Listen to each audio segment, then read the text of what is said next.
ขอไม่ก็ได้มันนี่ขอเอาได้มันขออยู่นี่เน้นเลยมันจังแห้งเลยโป่งแห้งลิสัตว์ตัวนี้ดังแห้งยุ่งตัวมันจะเด้งออกแล้วตัวเบิกให้เราแก้ไหมให้น้องน้อยนี่แปลกๆมาช่วงนี้ข้าพอสร้างมาเห็ดเงินผู้ซื้อกลัวอยากว่าวลายยิ้มยันมีความหักนะวันนี้เบิ่งคักและพี่น้องคนมีความหักมันอย่างนี้ชบกระแดงพี่น้องชบกระแดงก็เขียวมากเราผมกับจีแบบโบยืหะนะแบบเรียบนะเดี๋ยวนี้ผมแม่กับอยากเห็ดยึ้งนะอยากช้าแม่นะดูเห็นมาเท่ากับเห็ดเป็นยึ้งอยู่ตะกี้ได้คือเฮ็ดจ้ะเบิ่งนี่คือแบบว่าเบิ่งตามตาซื้อเดี๋ยวพี่น้องห้องนะคะเราติดอยู่ตัวน่าทำบิดเลยหอมตัวนี้ฮะสิบ่ฮอดเส้นนะบ่ฮอดเส้นพี่น้องเนาะบอลมันเป็นแอ่งมันบ่ฮอดเส้นเลยมาบัดตัวนี้บัดนี้พี่น้องเนาะมันตกอยู่เส้นปลายเห็นบ่นี่โอ้2เส้นบ่ได้นี่พี่น้องเอ้ย2เส้นคือบ่ตาว่าเฉลียงลงไปลุ่มพุ่นมันเป็นแอ่งอยู่พุ่นบัดนี้พี่น้องนี่ก็ค่อยก็ได้เด้อพอทางพอน้ำไหลพุ่นนี่นะโดแม่ก็ว่าให้ค่อยทางนั้นแล้วก็ว่าโดยเหรอเขาบอกในคลิปนี่แม่แล้วก็โอเคแต่ว่าบัดนี้น้ำมันไหลเข้าเฮือนได้เห็นแล้วนี่แก้ไขยากมันที่มันไหลแม่ก็ว่ามันบิดว่ามันเป็นลูกอยู่ในกลางเฮือนบ่ได้ถ้า FC อยากให้บานิวมาติแต่ว่าบานิวบ่กล้าให้เคาะหินบ่ได้ตัวใดบ่พาชมราคาเนาะชมราคามันถูกเพราะว่าเอาเองเราน่ะก็ฮะเราเอาเองเราราคาก็ถูกหรือแพงค่ะเราก็ตกลงเรียบร้อยเลยแต่จีบ่แม่นสิราคาพอเฮ็ดคือมันก็เป็นไปบ่ได้แต่ว่าถ้ามาถูกบ่ก็บ่ถูกแม่นเลยเพราะว่าแก้นละ100เด้พอเฮาแก้นละ80 บาทเดี๋ยวเฮาก็บอกเลยเฮาบ่บอกเนาะเฮาก็บอกแล้วมากันแม่นเฮาบ่บอกเพิ่นก็ซ้ำนั่นเลยคือสิเข้าใจแล้ววะเฮาก็จ้างมาผู้สาวงามมันยังหูจักงูอีกเรื่องนี้กันโง่เรื่องผู้สาวอีกนี่ตัวมันค่อยนี่กันมันก็บ่อยากมาได้เลยตัวมันค่อยนี่บ่แม่นเลยเอาเวลาฝนสาดเข้ามามันก็น้ำมันก็อั่งเข้ามาพี่มันก็เข้ามาห้องพี่แล้วว่าแต่ว่าแล้วเฮาก็บ่ได้เนาะเพิ่นก็ใหญ่แล้วเฮาก็บอกได้ซ้ำนั้นแหละกับอันนี้เพิ่นก็ยังบ่ออกนี่โอ้มันดังบ่น่ะกะมันอะไรนี่กับอยู่บนนะผูก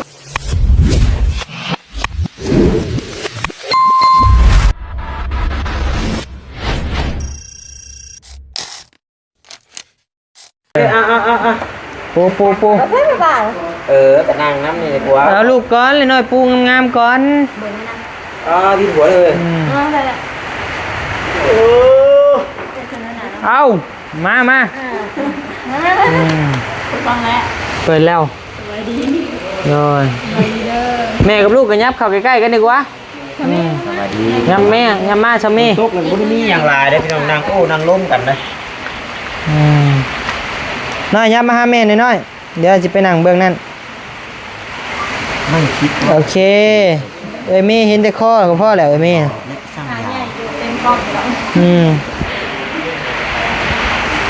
เอาพี่น้องกับทักทายสบายดีเด้อพี่น้องมาทุกคนพี่น้องเลยเนาะสบายดีไหมเอาสบายดีเลยพี่น้องเลยเนาะมานั่งนั่งลมกันก่อนจักเล็กจักน้อยพี่น้องเลยก่อนสิกลับบ้านฝนกระตกฝนกระลินพี่น้องเลยเจ้าก็หลุดสิค่าพี่จักฝากเบิ้งในเด้อลงในเด้อโดยว่าเพื่อนเราอยู่ลงอย่าเป็นหมื่นผมว่าคลิปนี่ครับโมชั่นกับ8-9 โมงแรงผมแล้วเป็นจังใดอยู่ดีไม่แห้งคือได้ยินข่าวว่าใส่กันก็พอสั่งยังไงเลยวันที่แต่ครับบุมือใส่ยังกันบ่หยอกกับบ่ได้หัวเนาะไม่บ่ขึ้นไปจังไอ้เมฆบ่ขึ้นอันหนึ่งบ่ฮะ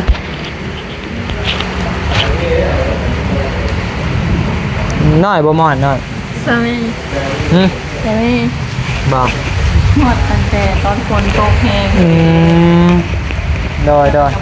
เป็นเว้าเรื่องผู้บ่าวบ่จังหมอน บ่แล้ว พากันเว้าเรื่องผู้บ่าวจักช่องไอ้น้อง ความลับปิดไมค์ก่อนได้เนาะ ชิปก็ได้เลย หลักปิดไมค์กันอีกพี่น้องเอ้ยน้องมานั่งคุยกันก่อนกลับบ้านเดี๋ยวพี่น้องเด้อเนาะกะมาทำบอต้าก็จักเล็กจักน้อยนะพี่น้องเนาะบัดนี้มานี่ก็ยังบ่ได้ฮู้เรื่องหยังนะพี่น้องเนาะค่าเก็บปูกะโลนี่เท่าใดอ่ะ แก๊สละร้อย แก๊สละร้อย แค่ละ100 บาท ไม่คือกันนั่นแหละกับตัวลายกับเป็นนู่นนี่นั่นเดี๋ยวนี้แต่ทางไอรีเราจัดการให้ทีนะมาอัปเดตมาเบิ่งให้ดูแต่ว่าเราแก๊สละร้อยเนาะร้อย แค่ละ100 บาทสิ แล้วก็ส่วนโบกนี่ก็คือว่า12,000บ่แม่นบ่ โบกเงินนี่12,000เนาะ แม่นบ่น้อยเอาข้างในน้อย โอ้ยจักอีหยังกันช่องไอ้น้องนี่กะ น้อย จะยาแล้วเฮานี่แหละ แน่ ค่าฮักได้ฮะ ทำไมไม่เห็นเด็กน้อยเบิร์ดกว่าเด็กน้อยอ่ะอ๋อเกิดปี2020บ่จ๊ะ แม่นนะ 6 ปีแล้ววันนี้ แม่น มา นะ เป็นใหญ่เป็นบ้านะมูนะจ๊ะ แต่เมื่อวาน โอ้บัดนี้ตัวยังน้อยตัวยังน้อย แต่เมื่อวานนี่ทางอ้ายเพิ่นก็ไปสิเฮ็ดระเบียงนี่ให้อันนี้แต่ยาวแล้วก็หักแล้ว2,000แล้วก็โบกเก่าให้นำ แต่งเซาจับเหลี่ยม ก็แล้วก็นี่1,000นี่1,000นะนี่ก็ละแพงแท้สิคือเอา1,500อยู่ก็แล้วแต่ ถามว่า แล้วแต่พอสร้างก็แล้วแต่ผู้จ้างได้พี่น้องผู้เฮ็ดพอใจเฮ็ดผู้จ้างพอใจช่างก็โอเค ว่าง่ายๆถามว่าแพงบ่ก็3,000นี่บ่แพงแต่ว่าบ่เรื่องงานตกแต่งนี่มันจะเอานักอยู่คะแนนว่าเป็นทางอื่นก็สิประมาณ 3-4,000พุ่นแหละเพราะว่ามันคะแนนว่างานมันออกมางามนี่สิโอเคพอจ้าง คือว่า คะแนนว่างามมันออกมาบ่งาม คือว่าเทปูนแท้แล้วเราก็ต้องได้ติดกระเบื้องอีกทีนะไอ้ที่กระเบื้องมันก็โอเคอยู่ว่าตา โอเคอยู่ถ้าสร้างสำนั้นนะแต่ว่าเว้าเรื่องความละเอียดอ่อนเนาะมันก็ ถ้าเบิ่ง ไปนำกัน พี่น้องเนาะ ก็แนมว่าเฮ็ดมาแล้วเบี้ยวสลังแงงสลังเงิงกันหมดมันก็สิแพงแล้วราคา 2,000 กะ คือผู้บ่าวกับผู้สาวเหมาะกันนะครับ ก็แนมว่ามาเฮ็ดมันบ่งามสำราคา 2,000 ก็สิแพงก็แนมว่ามันออกมางามเด้อกะเหลี่ยมมันก็แบบเนียบๆเลยกะหัวมันก็ทึกบัดนี้พี่น้องเนาะ จ้ะบ่ตามมีงบส่วนนี้เนาะ โดยมันมีว่าตามีแล้ว เลยทั้งหน้านี่สิเป็นบันไดบันไดนี่เท่าใดเพิ่นเอานำ แล้วว่าแต่ว่าเราไล่รวมเบิดกี่น่ะ3แต่ว่าบัดนี้เสามันได้แล้วก็สิบ่ฮอดตีบัดเนาะกี่เรารวมทั้งแต่งเสาแล้วก็รวมทั้งบันไดแล้วเอา3,000บัดนี้โทรบันไดสิฮอด3,000เลยอ้ายเย็ด อ้ายสิเฮ็ด อ้ายจะได้น้ำมันเครื่อง อ้ายสิก่อเอา เฮ็ดคนละครึ่ง กัน 3,000 2,000ได้ก็สิเฮ็ด 2,000 น่ะ พอเฮ็ดเนาะ1,000แต่ว่าเอาแบบผู้บ่มีเวียกเฮ็ดหรือพอเฮ็ดได้3คันนี่ มันมือเดียวกันแล้ว มันบ่ได้แบบว่าใหญ่นะ 2มื้อนะเต็มที่ ยิงไปทั่วเขาทั่วหมด จักขัน2ขันหรือ3 3คัน ขันน้อยๆเลยเนาะขัน10เซนนี่ได้เนาะ3เซน บล็อกนี่แหละบล็อกก้อนนึง บล็อกก้อนหนึ่งมันสิใหญ่โพด เอาผล มันบ่ได้เลิก กระโดดอีกที่บ่ บ่ ทำให้บ่เลื่อนกดดันบ่ แม่นซ้ำนั่นหนามันน่ะแต่ว่าความสูงของมันของบันไดแต่ละขั้นมันสิ3นิ้วนี้ประมาณนี้นะบัตตา แม่น่ะ เพราะว่าเฮ็ด3ขั้นมันเป็น บ่ได้สูงต่ำ มันเป็นว่าไงมันคะแนน2ขั้นคู่กันมันคลำพี่น้องเอ้ยเนาะคะแนน3ขั้นนี่มันขี้เด้ ขี้คู่บ่ขี้อยู่คู่ไปฮะผู้เฒ่าเพิ่นนักว่าแม่นบ่ เนาะ ดูเป็นคู่เนาะ เนาะ บัดผัวเมียคือคู่ใช่เพิ่นคือเอาขี้ เอามันลูกจังเลยมันลูกมันขี่คือกัน ลูกก็ยังซะยังว่าเอาพอดี เอาบัดได้เพิ่มอีก2นี่ฮะ แล้วก็เป็นซื้อ แต่ไม่ได้พูดยังไงวันนี้ เอาเพิ่มอีกดิเออ อีกคนนึงไอ้ หกพอดีก็คันใดคนนั้นเห็นหกได้ ใช้6ขันมันก็คู่แหละ คันใดเพื่อนเขาก็ขัน พวกคันครู 6ขันแล้วมันคู่ หาแต่งที อ่า หกเลยคุก อืม ใครบอกคือนี่ใครบอกคือใครบอกคือ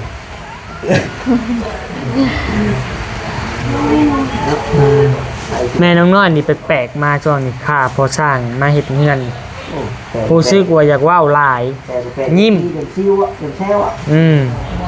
ยันมีความหักนะบัดนี้เบิ่งคักแล้วพี่น้องคนมีความหักมันอย่างในนี้ซบกระแดงพี่น้อง แดงนี่ ซบกระแดง ด้วยเขียวหมากเหรอ ผมก็สิแบบบ่ยืดหยะนะแบบเรียบนะเดี๋ยวนี้ผมก็ แม่กับอยากเห็ดยึงนะอยากช้าแม่ดูเห็นมาเท่ากับเห็นเห็ดเป็นยึงอยู่ ตะกี้ได้คือเฮ็ดจ้ะ กินกับเที่ยงอยู่ได้ เกี่ยงอยู่บ่ แล้ว เอ้านั่นดีเดบุตุกใช่ไหมเนาะ ขี้เกียจ เอาอีกเลยบนไก่เลยไม่ใช่ในโต๊ะใช่ป่ะแล้วก็โต๊ะลงพื้น แปะเรากินนี่ อันนี้หัวมันไหน ใช่ นี่คือนี่นะ เดี๋ยวนะ ใช่ มันขี่แล้วมันก็ปิ่นหัวออกมาคืน ทำไมคุณเจอมาพี่เนาะ เอ้ามันขี่แล้วมันก็ปิ่นมาคืนปิ่นมาช่องเบิ่ง เนาะแต่ว่าตา และพี่น้องเลยเนาะนั่งโลนั่งลมกัน มี FC ก็อยากให้เข้ามาหาน้องน้อยหลายพี่น้องอยากคิดฮอดบ่นิ้วกับน้องน้อยว่าซั่นเนาะถึงว่าสิบ่เป็นหยังกันก็อยากให้เขามาเบิ่งก็เข้าแล้วเด้อพี่น้องเนาะก็บัดนี้สิแจ้งเลยว่ามื้อวันที่20นี่บ่นิ้วเดินทางเด้อพี่น้องเด้อบ่นิ้วเดินทางขึ้นไปเมืองเมืองหยังก็ไอ้เมฆมาลาดว่า บ่แม่นไอ้เมฆ มหาชัย เมืองมหาไซเนาะเมืองมหาไซแข่งขมวนพี่น้องเนาะแข่งแต่แข่งวันนี้สิแจ้งเลยเนาะพี่น้องเนาะวันนี้ก็สิบ่ได้เข้ามาอีกประมาณระยะหนึงประมาณ 4-5 มื้อเด้อ เด้อ ก็สิบ่ได้เข้ามาอีก เด้อก ะพี่น้องก็ยังวันนี้เข้ามาเบิ่งกะโลหลายเนาะพี่น้องเนาะอยากเข้าให้เข้ามาติพี่น้องเนาะแต่วันนี้ก็ติบ่ได้พี่น้องเนาะก็คือเดี๋ยวว่าพอวันนี้ก็เป็นสร้างนะแล้วก็จะหน่อยว่าติเอาดีเข้าโตจะหน่อยว่านั่นวันนี้ก็บ่อยากติมีแต่ให้ทางครอบครัวเพิ่นนี่จัดการเลยตัวใดบ่ดีแล้วก็แงะออกเดี๋ยวบ่ตาเฮ็ดก็ได้ก็แล้วแต่ตัวใดบ่ดีให้เราแก้ให้แล้วเพื่อมันคงทนให้มันทนที่สุดให้มันดีที่สุดเฮือนหลังนี้ให้มันผู้ใหญ่เพิ่นสร้างมาก็ให้มันดีที่สุดนะให้มันอยู่คงทน เด้อ นั่นแหละให้มันทนนี่คะแนนไม่ซิตี้นี่ไอแนมเห็นนี่ก็ฮู้แล้วว่ามันเป็นอะไรมันนี่ฮะ ฮู้อยู่เฮา ไอแนมเห็นนี่ไอฮู้แล้วนี่บ่ตาเจ้าคือเฮาบอกกะโลมันสิเนื่องมาทางหาเฮาพี่มันสิเป็นแองอยู่บนนี้ นี่ทางนี้ผู้ บนนี้พ่อ จะเลี้ยวเบิ่งแล้วมันสิ เงียงแล้ว เงีย บ ง นนี้ก็เงียงบนนี้ก็เงียง แม่นล่ะเห็นได้เฮาก็ ลูกกัน มื้อนั้นเฮาก็บอกแล้วมื้อเพิ่น ลู เท กกลาง จ้ะ เฮือนพี่น้องเนาะ ลูกกัน อืม ดับเลยดับ เพราะว่าปูนอยู่นี่ฮะบ่ฮอดเส้นนะบอนกะโลนี่มันบ่ฮอดเส้นแต่ว่าเบื้องพุ่นน่ะเส้นปลายพุ่นมันหนาขึ้น ดับ นะ ดับได้ จับระดับบ่ได้พี่น้องเอ้ยเวลาฝนตกสาดเข้ามามันสิเข้าเฮือนจะมืดแบบเราต้องจับระดับ ต้าบ่แม่นสร้างเด้อแต่ว่าตามที่เคยเห็นผู้ก็เคยเห็นที่ว่าสร้างเพิ่นเคยเฮ็ดสร้างอื่นนะ ดอน แต่ละสร้างเพื่อนเพิ่นสินิ่งเชือกไปเป็นตากะโลก็ได้ แม่น เพิ่นสิตอกได้กระปูยามนั้น แม่นพ่อเขาก็เห็นนั่นแหละ ไปตากะโลเพิ่นกระปูตามแนวเพียงแล้ว แม่น ไปกัน เพิ่นจับระดับน้ำอีกได้ เพิ่นจับ คือเดี๋ยวว่าเพิ่นจับใช่นี่เพิ่นต้องเฮ็ดเสลียงลงพุ่นเบื้องพุ่นต้องปูนบางกว่า ถามว่าพอทางแล้วไปบ่แรกๆเห็นแล้วไปอยู่แต่ว่าอันนี้บ่เห็นเราติดไปเลย ติดอันนั้นไปเลย หรือว่าเราเฮ็ดอยู่บ่แต่ว่าตอนเราเฮ็ดเฮาบ่ถ่าย เบิ่งเด้อมันเบิ่งเบิ่งนี่คือแบบว่าเบิ่งตามตาซื่อๆเด้อพี่น้อง ห้องนะคะแล้วติดอยู่ ดูหน้าหำบิดเลยหอม ตัวนี้ฮะสิ เนี่ย บ่ฮอดเส้นนะ เงียงแล้วนี่ บ่ฮอดเส้นพี่น้องเนาะบอลมันเป็นแอ่งมันบ่ฮอดเส้นแล้วมาบัดตัวนี้บัดนี้พี่น้องเนาะมันตกอยู่เส้นปลายเห็นบ่นี่โอ้2เส้นบ่ได้นี่พี่น้องเอ้ย คือ 2 เซน คือบอต้า เดี๋ยวมัน ว่า เฉลียงลงไปลุ่มพุ่นมันเป็นแอ่งอยู่พุ่นบัดนี้พี่น้อง นี่ก็ค่อยก็ได้เด้อพอทางพอน้ำไหลพุ่นนี่นะ โด แม่ก็ว่าให้ค่อยทางนั้น แล้วก็ว่าโดยเหรอ เขาบอกในคลิปนี่นะ แม่เลย แล้วก็โอเค แต่ว่าบัดนี้น้ำมันไหลเข้าเฮือนได้เห็นแนวนี้ ก็แก้ไขยากในที่เรามันหลาย แม่ก็ว่ามันแอนมันบิดว่า มันเป็นรูปอยู่ในกลางเฮือนนี้เดิน ว่าหลายกับบ่คักนะครับบ่มีสมาธิในการเฮ็ดเวียกมันกำลังใจนะ โดกาถ้าบัดนี้สิติหลายก็ บ่ได้ บ่ได้กา FC อยากให้บานิวมาติ โอ้ยฮอด แต่ว่าบานิวบ่กล้า ฮอดให้เคาะหิมบ่แล้วตัวใดบ่ผ่าน โด พอหักน้อยๆไปก็ว่าโอ้ยเอาเสียเงินกับลูกเลยตัวใดบ่คักเฮ็ดตัวใดถูกรอด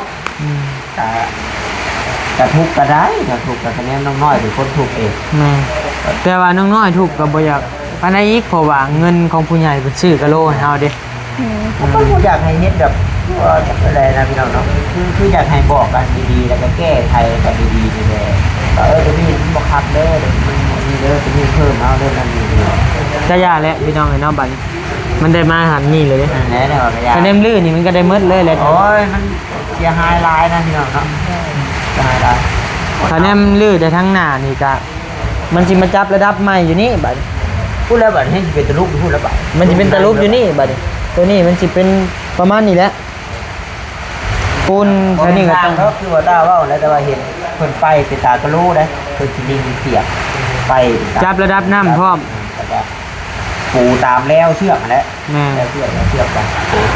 ว่าง่ายให้มันเอียงออกนอกนะพี่น้องเอ้ยน้ำเข้ามามันไหลออกนอกบ่ให้มันไหลเข้าเฮือน แต่ก็คือกันครับที่กะโลเฮือนเพิ่นก็บ่รู้ว่าแต่ละทางเฮ็ดกันบ่แต่ลุงเพิ่นติดนี่เพิ่นเคาะแล้วเพิ่นสิง่ายขึ้นมาใหม่ให้โพรงอากาศขึ้นมาใหม่แล้วก็เพิ่นสิได้เบิ่งหน้าอันปูนั่นน่ะว่าบ่ได้ มันรูปบ่ได้ตื่มปูนบัด แล้วนี่คือเอาปูนแล้วนั่นแหละลงไป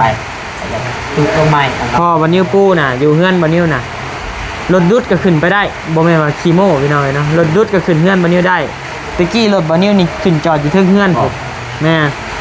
ตะกี้รถเฮือนบัดนิ้วมีรถฟอร์ดมีรถเก๋งรถยังขึ้นเทิงเฮือนเลย3คัน2คันน่ะขึ้นจอดอยู่เทิงเฮือนเลยก็บ่แตกรถจกขึ้นมื้อน่ะเขามาขุดขี้ห้องให้หน้าบ้านน่ะได้กะโลหน้าบ้านน่ะ อันตีนยาง บ่แม่นตีนเล็กนี่แล้ว โอ้ จะเห็นบ่หลังคาเฮือนนำบุ่มน่ะรถจกได้ถึงน่ะ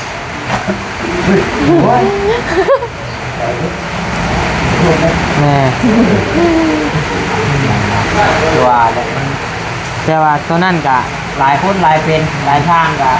แบบใครแบบมันก็ต้องให้กินนั่นแหละใครก็ว่าแซ่บใครแซ่บมันอย่างนั้น ปูพื้นน่ะครับต้องมีเกียงตัวเป็นแสกๆนะเห็นบ่เคยเห็นบ่เขาโป้ยปูนปุ๊บแล้วเอาเกียงตัวนั้นน่ะป้ายมันเรียบแล้วก็เอาเกียงแสกมันตื้อเข้าไหลอากาศ วางลงเคาะประมาณนั้น นี่แล้วว่าตาจะเบื่อเบ้าหลายที่บ่เป็นช่างนี่ว่าบัดนี้เจ้าของที่เฮ็ดเองบ่เป็นเนี่ยเขาแค่เคยเห็นแบบว่าช่างคือว่าเคยติดเพื่อนตัวที่เขาเคยเฮ็ดผ่านมาเขาไปผ่านมานะแต่มันบ่คือกัน ก็อย่าแล้วบ่ว่าอย่างไรก็อย่าเนาะ มันได้เป็นไปเลยเด้พี่น้องเลยชมราคาเนาะชมราคามันถูก พวกเราเอาเองเราน่ะก็ ฮะ เราเอาเองเราราคาก็ถือจะแพงค่ะเราก็ตกลงเรียบร้อยเลยแต่จีบ่แม่นสิราคาพอเฮ็ดคือมันก็เป็นไปบ่ได้ แต่ว่าถ้ามาถึกบอกกับบ่ถึก แม่นเล เพ ย ราะว่าแก้นละ100เด้พอเอาแก้นละ80 บาท นั่นแหละ แต่ก็บ่เป็นหยังพี่น้องเนาะมันได้เฮ็ดได้หาเลยเด้เพิ่นก็บ่มีเวียกบ่มีงานก็อีต้นเพิ่นอยู่พี่น้องเนาะ กับเงินต้องใช้ผ้าก็หลอกไปหลายอันแล้ว มันลอกมันดิ่งออกมันดุ้ง เลย กะโลอยู่ แม่มันดุ้งออก ถ้าว่ามันโค้งรุดได้เห็นบ่ว่ามันงัดแล้วเจ้าไง ถูกจนออกมา4อัน เพราะเหยียบไปเหยียบมาแล้วมันคุกกักมันค่อยออกมัน ดอนนะ แม่ อันนี้กระปูอันต่ำมันสูงเมื่อก่อน อันตามมันชม นายเห็นหลาย เคาะดิเคาะ นาย บ่อันนี้ยังธรรมดาอยู่ แต่ว่าตัวในนี่แบบ เบิดจะควรเลยนะ มันและเป็นมักหัว กะยาและมันได้เห็ดแล้ว โดย อืม แล้วก็ว่ามันลงบันเลย บัดเลยบัดแลเลยเห็นยัง บ่ฮู้แม่แต่บ่ฮู้ เดี๋ยวเฮาก็บอกแม่นเฮาบ่บอกเนาะเฮาก็บอกแล้วมากันแม่นเฮาบ่บอกเพิ่นก็ซ้ำนั่นแหละคือสิเข้าใจแล้วว่า เฮาก็ เฮาก็จ้าง มาผู้สาวงามมันยังหูจัก งูอีกเรื่องนี้กัน โง่เรียกผู้สาวอีกเลย ลูกว่าชาวนะ เดี๋ยวเพิ่น คนมาอยู่กับผม ฉันเพิ่นสิเอิ้นว่าสร้างบ่เนาะ มันได้มีคนโจทย์อยู่ตรงนี้นะ ใช่จะบ่พอใจตัวใดจะมาชี้ให้เบิ่งด้วยสิเข้าไปเบิ่ง โยมันก็บ่พอใจ ไปเบิ่งปะ หน่อยเนาะ เฮามันตีนอะไร เบิ่งเด้อให้เดี๋ยวสิย่างเข้าไปเบิ่งห้องเด้ออืมใช่จะบ่คักใจบ่ใด กับอันนี้นี่ตัวมันค่อยนี่ก็มันก็บ่อยากมาได้เลย ตัวมันค่อยนี่บ่ แม่นเลย เอาเวลาฝนสาดเข้ามามันก็น้ำมันก็อ่างเข้ามาพี่มันก็เข้ามาห้องพี่แล้วว่าแต่ว่าละหาก็บ่ได้เนาะเพิ่นก็ใหญ่แล้วเฮาก็บอกได้ซ้ำนั้นแหละกับอันนี้เพิ่นก็ยังบ่ได้ออกอันนี่ โอ้มันดังบ่น่ะกะ เอ้ามันอันนั้นนี่ อืม กับอยู่บนน่ะผู้ก็ ใช่นี่เจ้าด้ามนี่คอบังดูป๊อก มันตีนก็บ่มันใหญ่มันก็แม่นว่านี่ มันต่างเนาะเสียงต่างเนาะ แม่นเลย เบิ่งอาจจะเคาะเบิ่ง คือว่ามันตีน โอ้ตัวนี้ยังพอแก้ได้อยู่หน่อย ตัวนี้บอกให้เราเห็ดปูนเร็วๆเด้อเห็ดปูนเร็วๆแหละให้เรามาสอดนี่ออกหน่อยนึงนี่ ยังไง ได้ถอกลงนี่ โด ถอก ย ปูนเร็วๆลงเด้อ โดยกับอยู่อันอิหยังเราติดอันนี้นะ อันต่ำมันสูง ใช่มาเบิ่งเป็นยังไงน่ะ มันติด โอ้ยอืม นี่ มาพี่ส่องไอ้เลี้ยงได้เห็ดดีๆได้ เอามันมึนกับนี่เราแก้แล้วบ่ลายเลย โอ้ อันนี้ตอนนั้นเท้าง่ายกับบ่ตาแม่นมัดนี่3-4แผ่น อันนี้บ่ตัวนี้บ่ แม่นเลย โอ้ นี่ เป็นเนินเนาะ แม่นเลยเป็นไรมันก็ออกแล้วอะไรกัน มันแน่นแล้วตัวนี้ แต่ว่ามันเป็นเนินบ่ แม่นเลย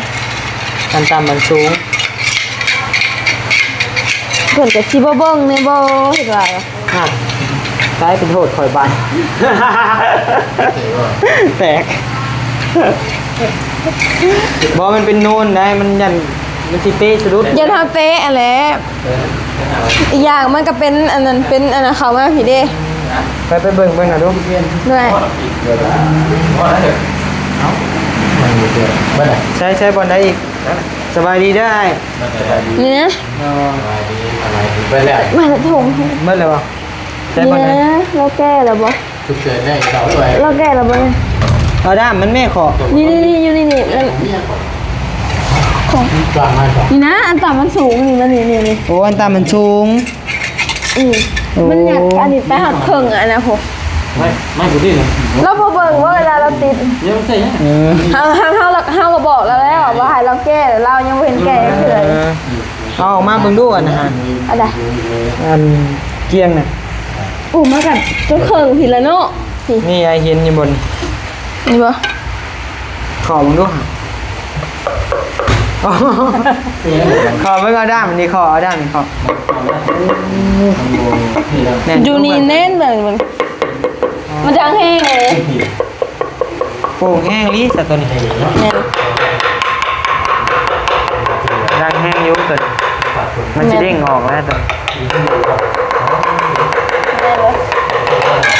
เบิกให้เราแก้ไหมทำไรสิ บ แก้ อกเล่าบอกเล่า ก็บอกกับเราบ่เห็นเป็นเมื่อยกันนะ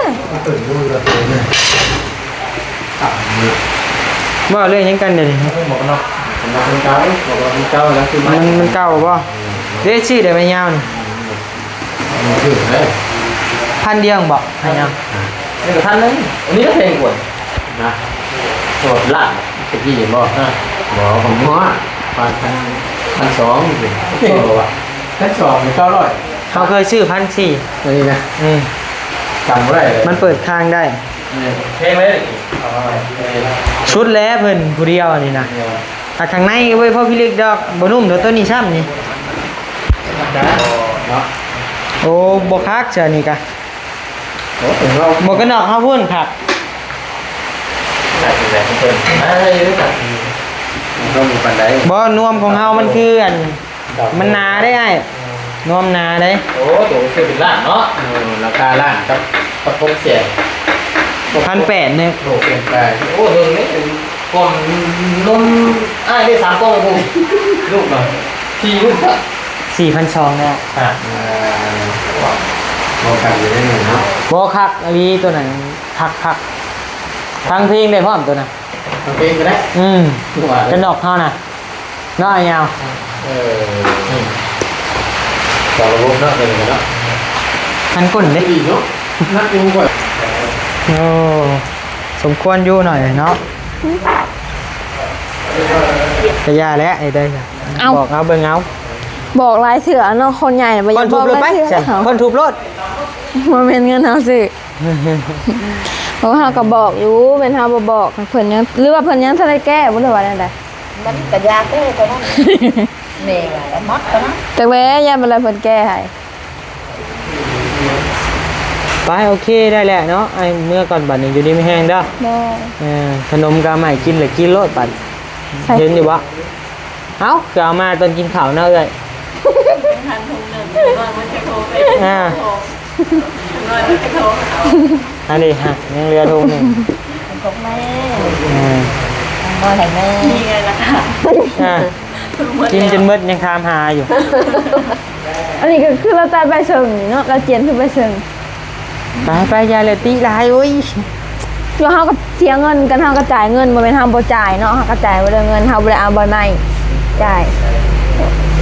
แล้วพอจ่ายแล้วว่า หายแท้บอกคุณมือนี่ไปอยู่ดีมแห้ง สบายดี เออ